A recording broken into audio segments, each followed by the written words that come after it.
Hello, students. I hope you're going to like this story as much as I do.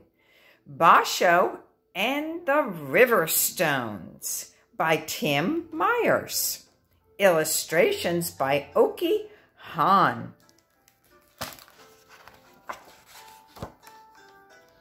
A haiku is a short poem of 3 lines and 17 syllables. Haiku was invented in Japan and perfected by the great poet Basho.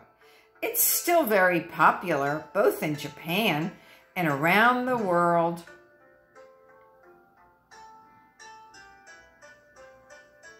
Matsuo Basho is Japan's most famous poet, but few people know how he came to be a lifelong friend to the foxes of Fukuoka.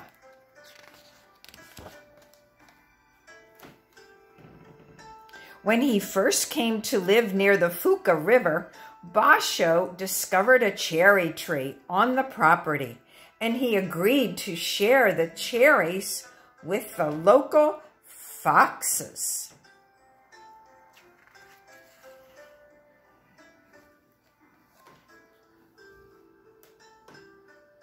For a long time, things were peaceful.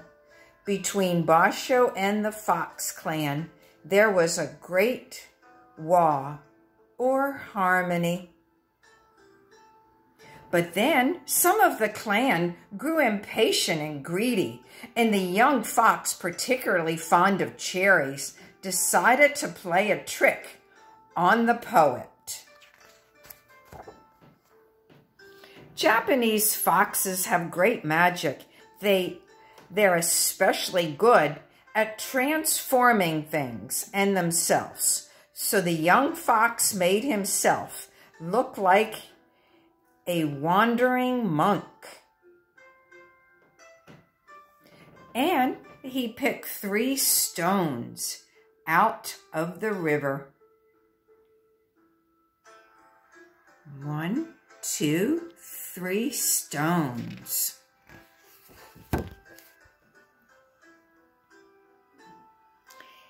These he turned into gold coins.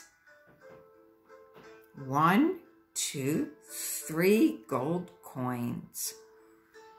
The fox knew Basho was poor, so when he approached the poet's bare little hut and saw Basho reading in the sunshine, he said in his best monk voice, "A good-hearted merchant gave me these coins, and I want to do a kindness with them in return. I've noticed that the foxes around here look very hungry. If I give you these 3 coins, will you sign a paper saying you'll leave the cherries of that beautiful tree only for them?" Basho was quite hungry himself. He had little money for the food since he spent his time writing and wandering in the woods and fields, and cherries, though delicious, only came once a year. But he agreed, setting the coins carefully on a low table in his hut. Then he picked up his calligraphy brush and wrote what the monk had suggested, signing it with his name. At that, the monk went on his way, chuckling to himself.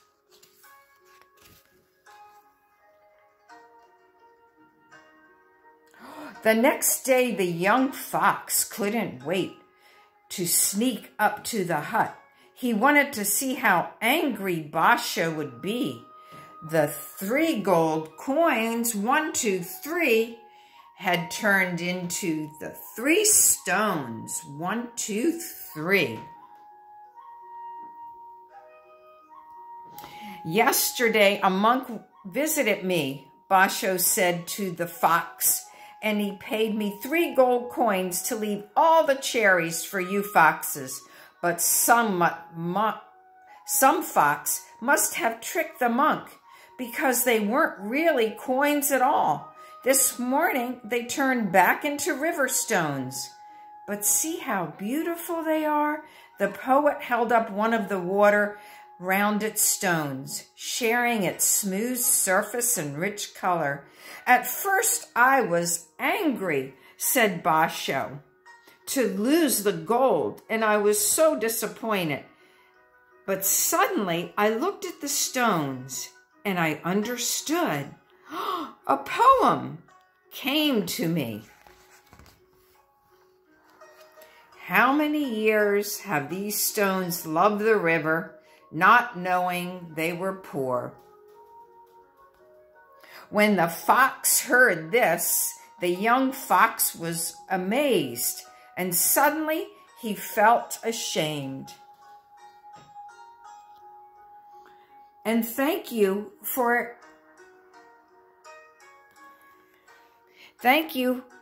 Basho looked surprised, and then he nodded.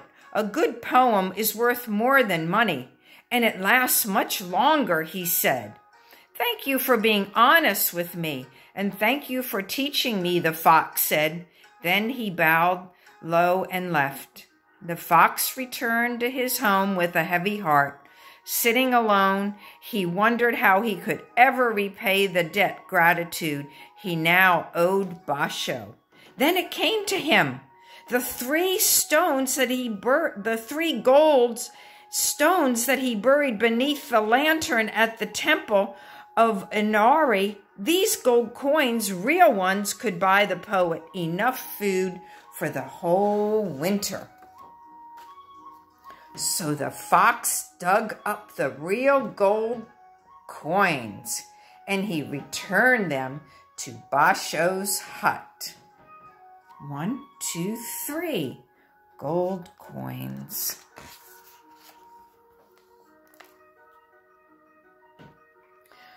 "Master," he said seriously, you must let me tear up that paper you signed, giving us foxes all the cherries. I was dishonest with you, and it shouldn't count." But Basho wouldn't hear of it, as the fox had expected. "I'm afraid I can't let you do that," Basho said. "I accept your kind apology, but I've already signed the paper, and it would be dishonorable to pretend I hadn't." "Then at least let me pay you for the cherries," the fox pleaded, showing Basho the coins, assuring him that they were real. "I don't mean to be difficult, but you already paid me for the cherries. The river stones you gave me were beautiful, and they helped me find a poem. That was more than enough. My honor won't allow you to accept charity." Again, the fox felt guilty and perplexed. Slowly, he made his way through the woods to the banks of the Fuka River, passing there with his head hung in shame. But he happened to glance at the purling water and noticed just beneath its surface more beautiful river stones. Suddenly, he lifted his head and smiled. "Now I know what to do," he told himself. "Now I know." The next day, he returned to Basho's hut, carrying a small bag. Basho frowned when he saw the fox approaching. Would the creature try to give him the coins again? "Master," the fox said, bowing deeply, "I thought about what you said, and I understand. So today I've come, not with charity, but with a small gift to show my appreciation." And that the fox turned the little bag upside down, and out tumbled 3 beautiful river stones. Basho's face broke into a smile. "What a perfect gift. Yes, I accept them." The fox could hardly contain his happiness, but then he said, hesitating a little, "You promised to keep my gift?" "Of course," Basho answered, reaching down to stroke the fox's head. "Oh, master," the fox exclaimed, "I am so pleased." And with that, he scampered off. That night, Basho went to his sleeping mat. and he looked at the 3 new stones where he'd set them on the table. Then he smiled to himself and blew out the candle and slept well that night. When he awoke with the sun the next morning, he sat up and stretched, but suddenly stopped. For there on the table, just where he'd left the stones, were 3 gold coins, glistening in the light from the window.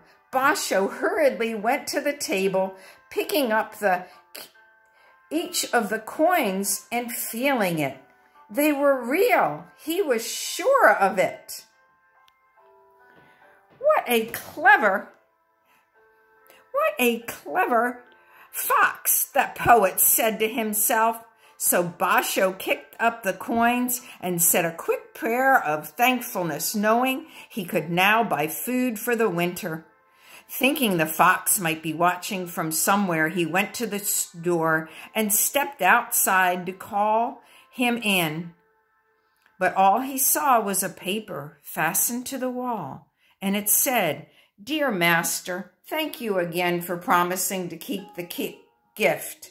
And just as the first river stones inspired you to write a haiku, these must have inspired me. I've eaten cherries alone, but they're much sweeter when shared with a friend." Ah, thought Basho. So from that day on, Basho and the foxes shared the cherries as before, and many other things.